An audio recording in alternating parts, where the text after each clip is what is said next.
Africa Today, thank you so much for joining us. My name is Nahabeka. Let's take a look at the stories making headlines. UPDF is in Somalia for peace, no treasure, says General Muhoozi Kainerugaba. West Nile MPs endorse UNRWA projects in sub-region. And gunfire erupts near French embassy, 5 people killed. And in our sports today, Senegal too strong for Silverbacks after a 93-55 win in Rwanda. Once again, thank you so much for joining us. And Africa Today starts with one of our top stories. Lieutenant General Muhoozi Kainerugaba, the commander of the land forces, has said that UPDF is not deployed in Somalia under the AMISOM for treasures or anything else, but rather to ensure peace in the Horn of Africa. The Commander Land Forces was on Wednesday speaking to 2,127 troops at the Single Peace Support Training Center in Nakaseke district, belonging to Battle Group 33, and are said to be deployed to Somalia. Lieutenant General Muhoozi Kainerugaba hailed the soldiers for accepting the noble call to serve their country. To drive home his point, General Kainerugaba cited an example of a businessman who sacrifices for his own personal business interest, but said, on the other hand, a soldier sacrifices his own life for his country. A total of 1,846 out of the 2,127 that have been undergoing pre-mission training at Singo will be deployed to Somalia early next month. Uganda was the first country to deploy troops to Somalia under the AMISOM in 2007. UPDF deployment demystified the saying that AMISOM was a dead-on-arrival mission before opening the way for other countries like Kenya, Ethiopia, and Burundi to send armies in Somalia. Thank you so much, our reporter. Now moving on, members of parliament from the West Nile region yesterday met with the leadership of Uganda National Roads Authority and discussed the status of road infrastructure in the region. Now, in the discussion, the members of parliament endorsed UNRWA in the role of accelerating government's overall program of establishing and maintaining road infrastructure to support socio-economic transformation. We have more on this report. In her opening remarks, UNRWA Executive Director Aline Kajina welcomed the MPs to UNRWA and told them that UNRWA is steadfast in its resolve to connect Uganda with superior roads and bridges, specifically the West Nile region. Led by Atima Jackson, MP Arua City and Regional Whip, the MPs from the 13 districts that make up the West Nile region received an update on the various road construction and upgrading programs that are being undertaken by UNRWA. Engineer Joseph Otim, Director Road Maintenance, shared that by the end of the financial year 2021-2022, a total of 910 kilometers will have undergone repair and upgrade works. These include Arua Nebi 76 kilometers, Nebi Pakwach 54.3 kilometers, Madibe Koboko 50 kilometers to mention but a few. Otim appealed to the MPs to support UNRWA in ensuring appropriation of adequate funds to carry out road maintenance. During the open discussion, the MPs requested UNRWA to take over the district roads, especially in Yumbe, which currently hosts the largest refugee camp in Uganda and second largest on Africa. Thank you so much, our reporter. Moving on, in our local stories, the chairperson of Equal Opportunities Commission, Safiya Naluri, has urged the government to pay more attention to the rights of people with disabilities. Now, she said there is a need to support people with disabilities and ensure that they have equal rights, adding many are struggling with challenges. Take a look at the story. In a 4-day training with the members of parliament on human rights on equal opportunity, Naluri urged them to fight more for gender and equity. She called upon the government to continue supporting Equal Opportunity Commission so that the issues of the marginalized persons can continue to be catered for in the government plans. Irene Mloni, woman member of parliament Ulambuli, noted that the issue of gender and equality are pertinent and should be given much consideration. She said that they need to look at all processes with gender lenses and examine whether they cater well for the women, the children, the men, and for the people with disabilities, and make sure that all these aspects be taken into consideration. Thank you so much, our reporter. Africa Today takes a quick break. We shall come back with the international news.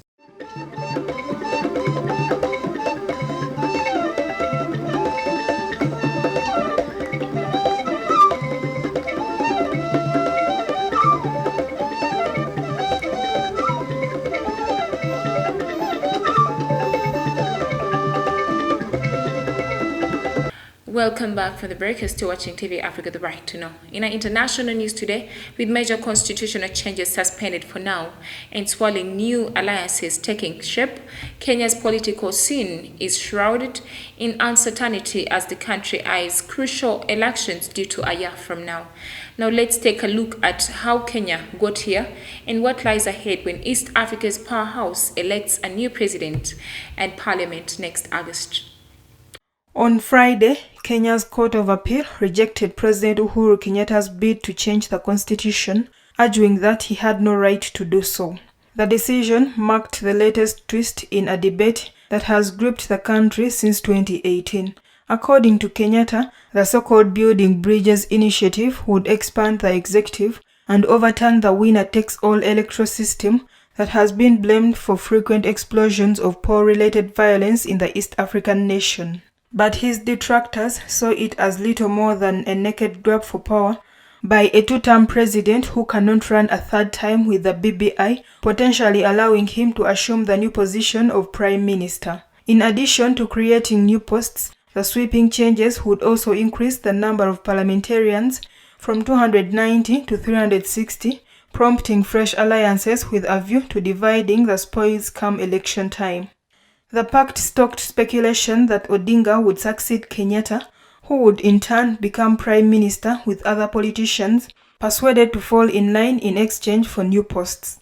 It left Deputy President William Ruto, whom Kenyatta had initially anointed as his 2022 successor, out in cold. Friday's judgment has put paid to those hopes. Even if Kenyatta approaches the Supreme Court, the verdict will come too late to let his planned transformation take shape before the August 9th vote, throwing the field wide open. The 2022 election may spring yet more surprises, with experts saying that ethnic issues, which have traditionally played an important role in Kenyan politics, may no longer carry the weight they once did in a country with 44 tribes. Moving on, Tanzania's president on Wednesday said 5 people are dead, including 3 police officers, after a gun battle with an unarmed man near the French embassy in Dar es Salaam. Now, it was not immediately clear whether the shootout in the heavily guarded diplomatic area was a terror attack. We have more on this report. Liberators Sabas, Tanzania's head of police operations, said the gunman attacked 2 police officers, took their guns, and then began shooting sporadically towards the French embassy. Inspector General of Police Simon Siro told reporters the armed man was a foreigner and police believe he was from Somalia. Siro also warned the attack could be linked to jihadist insurgency in neighboring Mozambique, where a growing number of African nations are jointly pursuing the fighters. The confrontation occurred shortly after President Samia Suluhu Hassan addressed security officials in another part of the city, Tanzania's commercial hub. The president later said 3 police officers, a member of the auxiliary police, and the armed man were killed, and she ordered an investigation. The U.S. Embassy, in a security alert, warned citizens to avoid the area. The shootout occurred not far from the scene of the deadly bombing in 1998 at the U.S. Embassy. Thank you so much, our reporter. Now, moving on, the Congolese Prime Minister Sama Lukonde ended his 4-day mission on Tuesday in North Kivu and Ituri, now 2 provinces in the east of DRC that have been under a state of siege for more than 3 months. In Beni, one of the Congolese cities plagued by insecurity, the head of government assessed the situation of the state of siege in North Kivu with the various stakeholders concerned. We have more on this report. Accompanied by several members of government, the Congolese Prime Minister Sama Lukonde visited the people who had been wounded in the war before handing out medicines and food. Sama Lukonde acknowledged some progress on the ground, even if several things are yet to be done. The Congolese Prime Minister's visit to the east of the country is very controversial among many Congolese in the east who say they do not expect anything positive from this promise. Espoir Muhinuka, a local, expressed that the Prime Minister's arrival was a good thing, although with fears that his visit may be a one-time occasion, like what has been the case with many authorities in the areas. On the other hand, these other Congolese think that the presence of the Congolese Prime Minister is a relief for the people of the East. Despite the state of siege decreed by President Tshisekedi, civilians continue to be victims of atrocities. Kinshasa has called upon other foreign powers to try to bring peace to the East, which has been under threat for over 20 years. Thank you so much, our reporter. Now, the tales of civilian suffering are leading Ethiopian civilians to take up arms against rebels in Tigray. Responding to a mobilization call by Prime Minister Abiy Ahmed, some new recruits say they are eager to get to the front. We have more.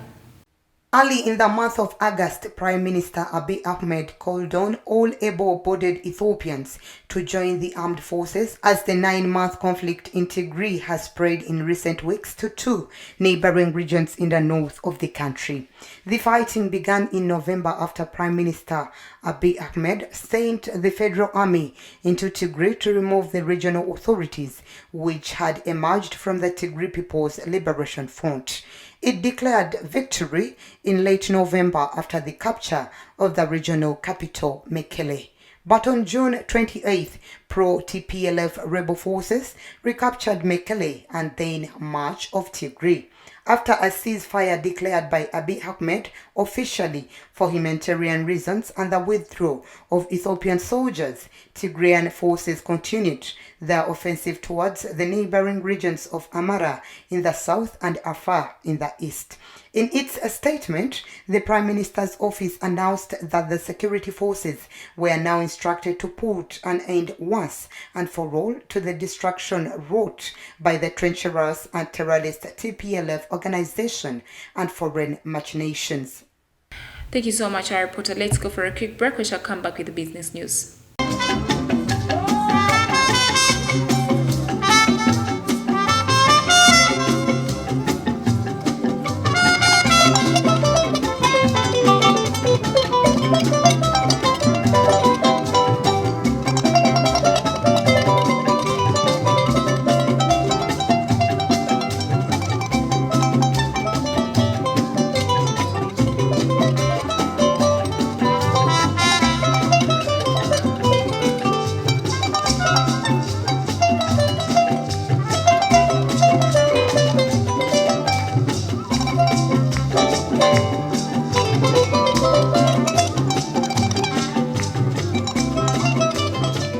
Welcome back from the break. You're still watching TV Africa, the Bright to Know. In a business news today, after months of high tensions between Algeria and Morocco, Algiers announced the cessation of diplomatic relations with Rabat. The Algerian government accuses the Moroccan kingdom of constantly carrying out hostile actions against Algeria, of waging war against Algerian people and its leaders. The disagreement between the two countries over Western Sahara, the normalization of relations between Morocco and Israel, and most recently in July, Morocco's call at the United Nations for the independence of the people of Kabylia in the Algerian region have taken toll on the diplomatic ties of the two neighboring countries. Algerian Foreign Minister Ramten Lamamra said that Algeria rejects to be subjected to such acts and behaviors, and also rejects the logic of the unilateral policies with their disastrous consequences on the people of the Maghreb region. At the end of July, King Mohammed IV had complained about the tensions with Algeria and invited Algerian President Abdelmadjid Tebboune to allow wisdom prevail while justifying his latest political positions. Algiers also accuses Rabat of complicity in the huge forest fires that have killed at least 90 people in the north of the country in Kabylia. Relations between Algiers and Rabat have been fraught in the past decades, especially over the flashpoint issue of the disputed Western Sahara. Morocco considers the former Spanish colony an integral part of its kingdom, but Algeria has backed the Polisario movement which seeks independence there.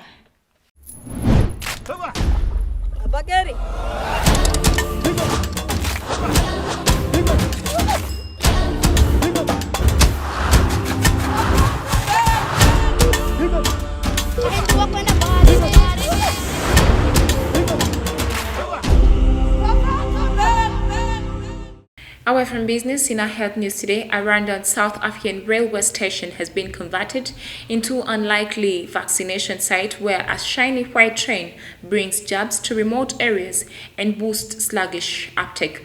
Now speaking to the media on Wednesday, Pabalo Mokwana said that they want to try and vaccinate as many people as possible in a short space of time and bring vaccines closer to rural areas. We have more on this report. Funded by state logistics firm Transnet, the train has the capacity to jab 600 people per day in a specially refurbished carriage lined with vaccination cubicles. Its 8 other carriages are used for accommodation, storage, staff dining, electricity generation, and other essentials. After a 2-week stint in Springs, the train will set off next month for a 3-month swing through impoverished Eastern Cape province. But less than 100 people have showed up per day since the Transvaco opened its doors on Monday. A low turnout is largely blamed on lack of awareness and vaccine hesitancy, hindering inoculation in Africa's worst virus-hit country. Health workers have noted that young people were easily put off by needles, which seem huge on television, and advised not to drink alcohol after the jab. Just over 8.4 million people have been fully vaccinated in South Africa out of more than 59 million inhabitants.